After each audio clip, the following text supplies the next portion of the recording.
My new boss, Emily, called me into her office and smugly declared, "You're replaceable. You add nothing here." What she didn't know was I owned the company. I leaned back and smiled, the silence stretched between us like a taut wire.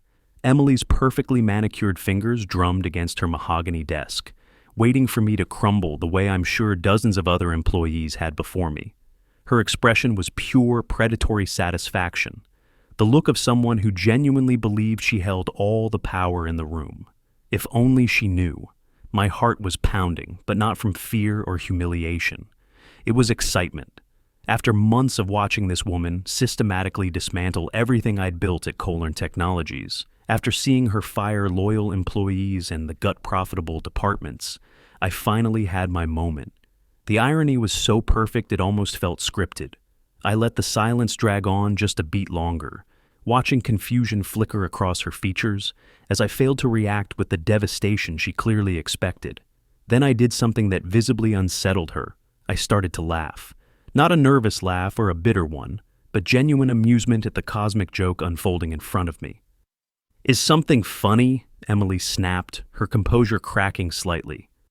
"I'm trying to have a serious conversation about your future here." "Oh, it's very serious," I replied, still smiling. "But also incredibly ironic. You see, Emily, you're absolutely right about one thing. Change is definitely coming to this company, just not the kind you're expecting." I could see her trying to process my reaction, her business school training probably running through scenarios of how employees typically responded to termination threats. None of them involved calm amusement. She leaned forward, trying to reassert control of the conversation. "Max, I've reviewed your performance metrics and spoken with senior leadership. The consensus is clear. Your department is underperforming and your methods are outdated. We need fresh perspectives and innovative approaches." The sheer audacity of it was breathtaking. This woman had been at the company for exactly 3 months and was lecturing me about performance metrics. I'd been here for 8 years, had survived 2 major restructurings, and had personally developed the analytics systems that had saved us over $2 million in the last fiscal year alone. But Emily didn't know any of that because she'd never bothered to ask. What she definitely didn't know was that when Kohler faced bankruptcy 4 years ago, I was the anonymous investor who stepped in with emergency funding. I'd used my entire inheritance from my grandmother, $850,000, to purchase controlling shares through a holding company registered in Delaware. Not for glory or recognition, but because I genuinely believed in what we were building here. My grandmother had been a shrewd businesswoman herself, and she'd taught me early that real power often worked best from the shadows. "Let others have the spotlight," she used to say. "Just make sure you own the theater." So, when CEO David Brennan came to me privately, desperate for a lifeline, I gave it to him with one condition. My involvement stayed completely confidential. The paperwork was ironclad. I owned 51% of Kohler Technologies, with full voting rights and ultimate authority over major strategic decisions. Emily Barker, for all her Stanford MBA arrogance, was essentially my employee, and she just told me I was worthless. I made a decision in that moment that would change everything. Instead of revealing the truth immediately, I was going to let Emily dig herself deeper, much deeper. "You know what, Emily? You're absolutely right. I should probably update my resume." I stood up slowly, maintaining eye contact. "But before I do that, I'm curious about something. Have you had a chance to review the upcoming board meeting agenda? There are some interesting items on there that might affect your restructuring plans." A flicker of uncertainty crossed her face. "Of course I've reviewed it. I submitted most of the proposals myself." "Perfect. Then you'll have seen the section about majority shareholder approval requirements for major organizational changes." I paused, watching her carefully. "Tell me, Emily, do you actually know who the majority shareholder is?" She waved dismissively. "Some holding company. It's handled through legal. David assured me it's just a formality." I had to bite my lip to keep from laughing again. David Brennan had been protecting my anonymity so thoroughly that even Emily's due diligence had missed it. This was going to be even more satisfying than I'd imagined. "Well then, I guess we'll see how formal it really is." I moved toward the door, then turned back. One more thing, Emily. You mentioned that you've spoken with senior leadership about my performance. I'm curious. Did you happen to discuss your review with Michelle Harper in legal? She handles all the shareholder communications. The mention of Michelle's name clearly hit a nerve. Emily's jaw tightened. I don't need to justify my processes to you, Max. You're dismissed. Actually, I said, my hand on the door handle, I don't think I am. I left her office with those words hanging in the air, my mind already racing ahead to the next phase of what was about to become the most educational experience of Emily Barker's career. My professional background had prepared me perfectly for this moment, though I'd never expected to use it quite like this. I'd started at Colern 8 years ago as a senior data analyst, but my real value had always been my ability to see patterns and connections that others missed. I had a master's degree in applied mathematics from MIT and had spent 3 years at McKinsey before joining Colern, which gave me both the technical skills and strategic thinking that the company desperately needed. Over the years, I'd systematically built myself into an indispensable asset. I'd developed the predictive analytics platform that now drove 70% of our client recommendations. I'd led the integration when we acquired TechFlow Solutions, a process that could have been a disaster, but instead generated $1 million in synergies in the first year alone. I'd also been the one to identify and structure our partnership with Data Vault Industries, which had become our second largest revenue stream. But beyond my professional contributions, I had something Emily would never possess: intimate knowledge of how Colern actually worked. I knew which clients were considering leaving, which employees were flight risks, and which projects were on the verge of breakthrough success. I knew where the operational bottlenecks were, where we were overspending, and where we were missing opportunities. Most importantly, I had relationships, real relationships built over years of collaboration and mutual respect. Michelle Harper in legal trusted me completely. We'd worked together on dozens of complex contracts, and she'd seen my judgment proven right countless times. Tom Bradley in finance and I had developed the cost-cutting strategies that kept us profitable during the recession. Lisa Morgan in business development regularly sought my input on potential partnerships because my analysis had helped her close deals worth over $5 million. Emily had credentials and confidence. I had infrastructure. The financial position was even stronger than my professional one. Beyond my majority stake in Colern, I'd been investing strategically for years. My portfolio was worth approximately $2 million, with another $380,000 in cash and treasury bonds. I owned my downtown condo outright, no mortgage, and had been living well below my means while Emily was probably still paying off student loans.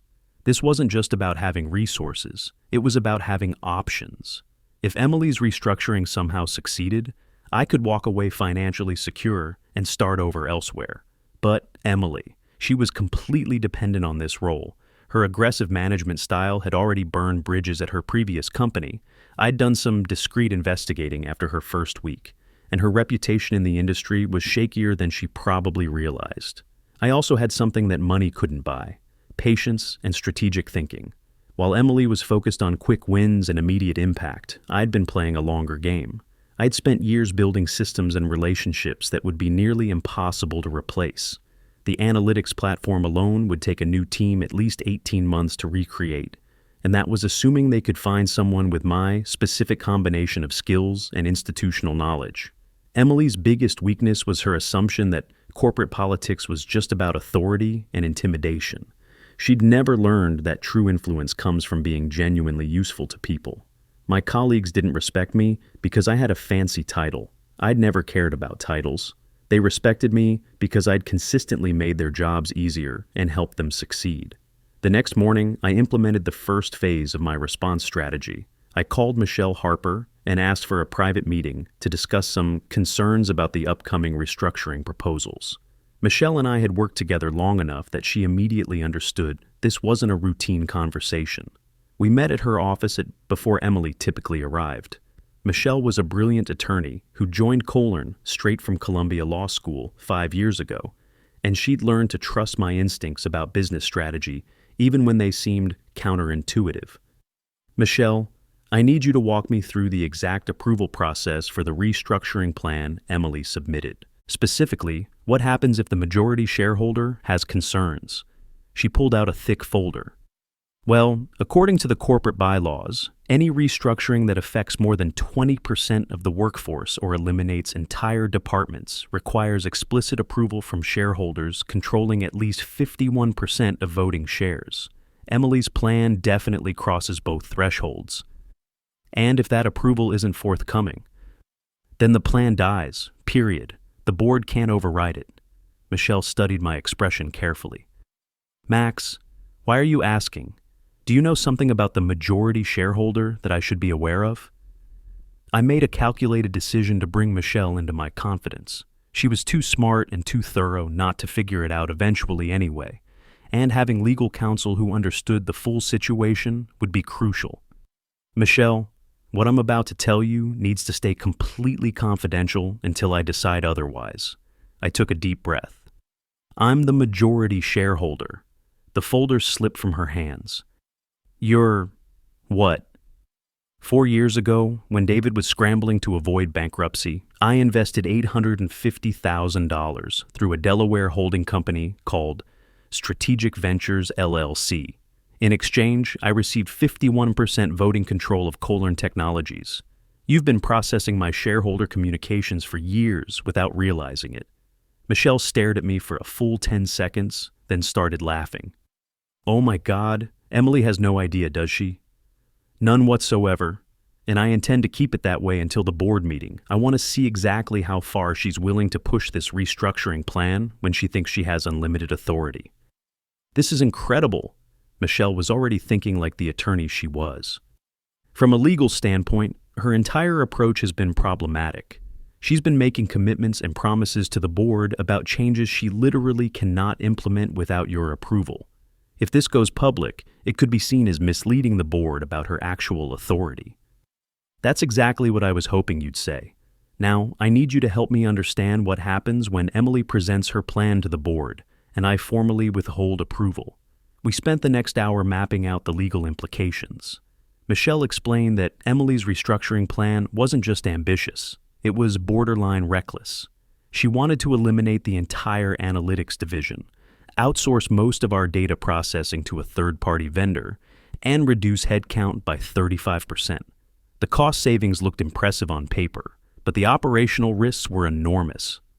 Max, if she actually implemented this plan, we'd lose most of our competitive advantages and probably half our major clients within 6 months. Has she done any analysis of client retention risks? I don't think Emily does risk analysis. I think she does PowerPoint presentations and hopes for the best. Michelle agreed to prepare the formal shareholder response documents, but more importantly, she helped me understand how to maximize the impact when I revealed the truth. The board meeting was scheduled for Friday, 3 days away, which gave me time to gather additional ammunition. My next call was to Tom Bradley in finance. Tom and I had been collaborating for years on cost analysis and budget projections, and he had a reputation for being absolutely meticulous with numbers. If Emily's restructuring plan had financial flaws, Tom would have found them. Tom, I need your honest assessment of Emily's restructuring proposal, not the diplomatic version you'd give in a meeting, the real version. Tom glanced around his office nervously, then closed the door. Max, between you and me, this plan is insane. She's projecting $2, or big million in annual savings, but she's completely ignored transition costs, client retention risks, and the fact that we'd lose most of our institutional knowledge. I ran conservative scenarios, and there's a 60% chance this restructuring would actually cost us money in the first year. Have you shared these concerns with anyone? I tried to raise them with Emily, but she shut me down, said I was being overly pessimistic and that successful restructuring requires bold leadership. I documented my concerns in writing, but I don't think she shared them with the board. This was perfect. Emily wasn't just wrong about the restructuring. She was actively suppressing information that contradicted her narrative. I asked Tom to prepare a detailed analysis of the financial risks, with specific scenarios and probability assessments. This would be crucial documentation when I needed to justify my shareholder veto. The third piece of my strategy involved Lisa Morgan in business development. Lisa had been tracking client sentiment closely, and she'd been increasingly worried about how our major accounts might react to the proposed changes. Lisa, hypothetically, if we eliminated our internal analytics capability and switched to outsourced data processing, how do you think our top 10 clients would respond? Lisa didn't hesitate. It would be a disaster. DataCorp signed with us specifically because of your analytics platform. TechFlow Industries renewed their contract early because they trust our internal capabilities. If we outsourced that work, I'd estimate we'd lose at least 40% of our annual recurring revenue within 12 months. And has Emily consulted with you about client retention strategies for the restructuring? No, I've requested 3 meetings with her to discuss client concerns, and she's canceled all of them. She seems to think our clients will just adapt to whatever changes we make. By Wednesday afternoon, I had a comprehensive understanding of Emily's plan and its massive flaws. More importantly, I had documentation from 3 different department heads showing that she'd ignored critical concerns and suppressed information that contradicted her narrative. But I still wasn't ready to play my hand. I wanted to see how Emily would present her plan to the board, what promises she'd make, and how confident she'd appear when she thought victory was assured. The bigger her claims and the more certain her tone, the more devastating the reversal would be. The board meeting was held in Kohler's main conference room on the 12th floor. Emily had clearly prepared extensively. Her presentation was polished, her slides were professional, and her confidence was absolute. She walked the board through her restructuring proposal with the kind of certainty that only comes from believing you're the smartest person in the room. This restructuring will position Kohler for aggressive growth while reducing operational costs by 23%, she announced. We'll maintain all core capabilities while gaining efficiency through strategic outsourcing and workforce optimization. I watched from my seat at the side of the table as she clicked through slide after slide of projected savings and efficiency gains. David Brennan and the other board members were clearly impressed by the scope of her vision and the apparent thoroughness of her analysis. The timeline is aggressive but achievable, Emily continued. I'm recommending we begin implementation immediately after today's approval, with the full restructuring completed within 90 days. Board member Janet Foster raised her hand. Emily, this is obviously a significant change. Have you coordinated with all department heads to ensure operational continuity? Emily's response was smooth and confident. Absolutely. I've consulted with key stakeholders throughout the organization. While there's naturally some resistance to change, I'm confident we have full organizational alignment on these initiatives. I had to admire her audacity. She'd just told the board that she'd consulted with key stakeholders and had organizational alignment, when in fact, she'd ignored concerns from finance, business development, and legal. Tom Bradley was sitting right there at the table. I could see him shift uncomfortably as Emily made claims that directly contradicted their conversations. The financial projections are particularly compelling, Emily went on. We're looking at $2 million in annual savings with minimal operational risk. Our analysis shows that clients will actually benefit from our increased efficiency and streamlined operations. Another board member, Robert Davis, asked about shareholder approval. Emily, I know there are some formal requirements around restructuring of this scope. Have you secured all necessary approvals? This was the moment I'd been waiting for. Emily's smile was radiant with confidence. The shareholder approval is purely administrative. Our legal team has confirmed that the majority shareholder approval is just a formality. It's essentially guaranteed. I looked at Michelle Harper, who was taking notes at the corner table. We made eye contact briefly, and I could see she was struggling not to smile. Emily had just made a definitive statement to the board about something she knew absolutely nothing about. Emily concluded her presentation with a flourish. I'm requesting formal board approval today so we can begin implementation on Monday. This restructuring represents exactly the kind of bold leadership Kohler needs to remain competitive in a rapidly evolving market. The board members nodded approvingly and began discussing the proposal among themselves. David Brennan looked particularly impressed. Emily had clearly hit all his buttons about growth and efficiency. After about 10 minutes of discussion, he called for a formal vote. All in favor of approving Emily's restructuring plan, subject to required shareholder approval. 6 hands went up around the table. Emily's smile was triumphant.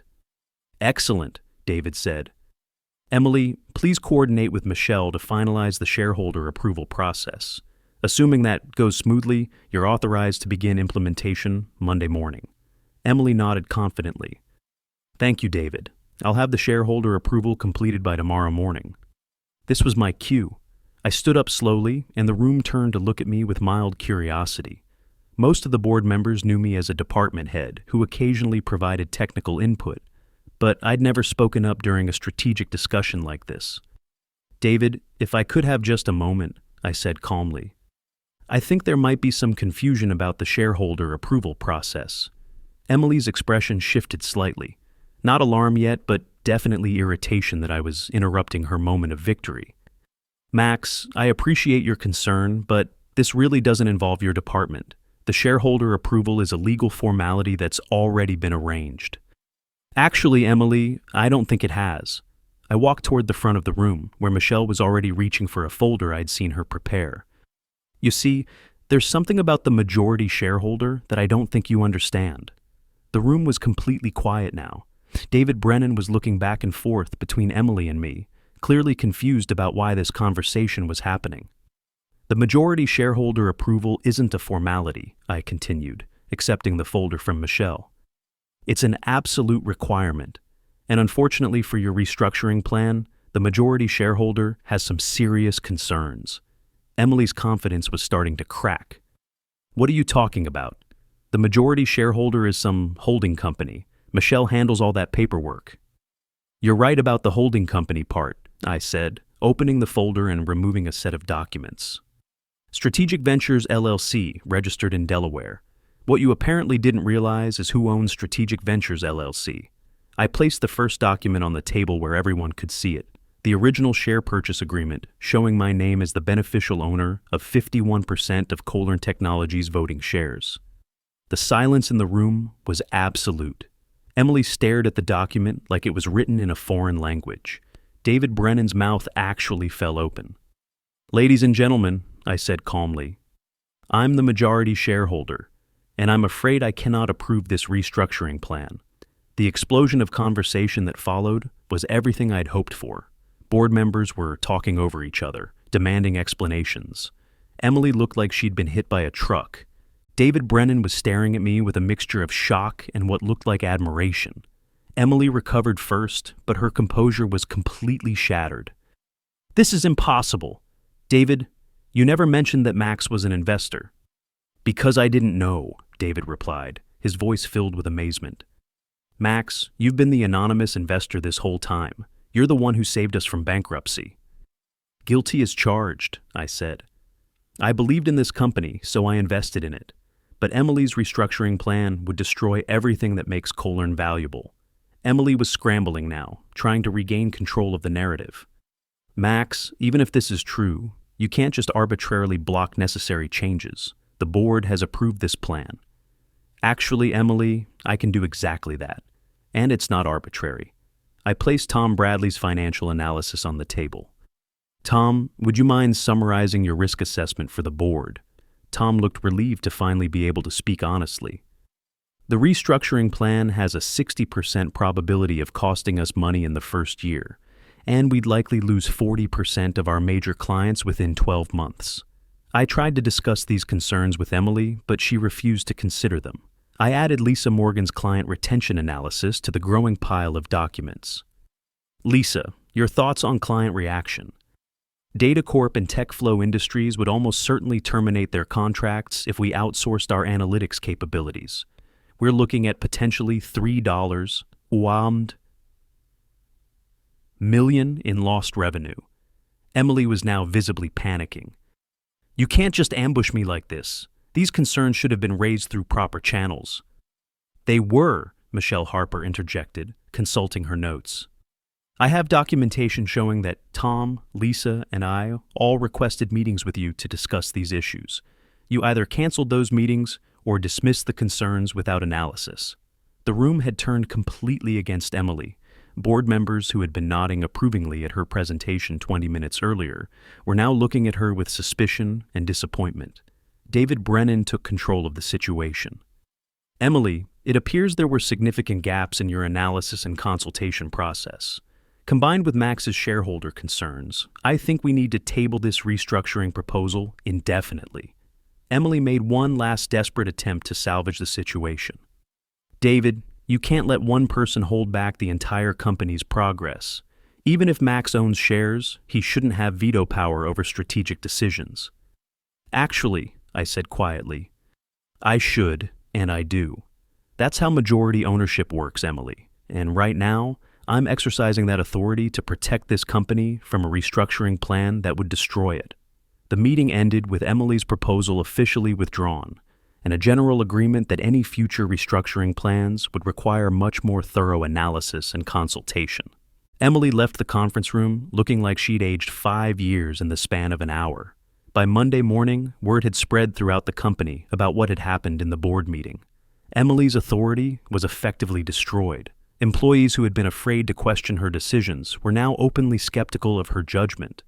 Department heads who had been deferentially implementing her changes were now pushing back on everything. Her credibility with the board was in ruins. The financial implications were severe for Emily personally.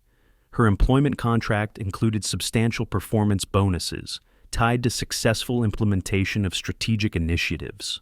With her restructuring plan dead, those bonuses evaporated. More damaging, her reputation in the industry was taking a hit as word spread about her spectacular miscalculation. Within 2 weeks, Emily submitted her resignation.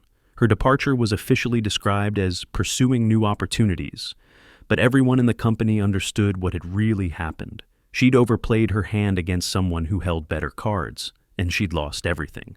David Brennan asked me privately if I wanted to take over Emily's role, but I declined. I preferred my behind-the-scenes position, where I could guide strategy without dealing with the administrative headaches of executive leadership. Instead, the company promoted Tom Bradley to interim operations director, with Lisa Morgan taking on expanded strategic planning responsibilities. Michelle Harper was promoted to general counsel, a role she'd been ready for years. Tom implemented a more thoughtful cost optimization strategy that achieved most of Emily's projected savings without the operational risks. Lisa strengthened our client relationships by emphasizing the stability and continuity that Emily's plan would have destroyed. The company's performance over the next 6 months vindicated every aspect of my decision to block Emily's restructuring. We maintained all our major clients, reduced costs by $1 million through Tom's measured approach, and actually increased profitability by 12%. As for Emily herself, she struggled to find another executive role. The story of her failed restructuring had spread through industry networks, and potential employers were wary of hiring someone who had demonstrated such poor judgment and preparation. She eventually took a consulting position at a much smaller firm, earning probably 40% of what Kohler had been paying her. The experience taught me that sustainable power requires legitimacy, and legitimacy comes from being genuinely useful to the people around you. Emily had tried to win through intimidation and speed, but I'd spent 8 years becoming indispensable through competence. When the confrontation finally came, I had every advantage: financial, legal, operational, and personal. Most importantly, I'd proven that quiet competence and long-term thinking could triumph over aggressive ambition and short-term tactics.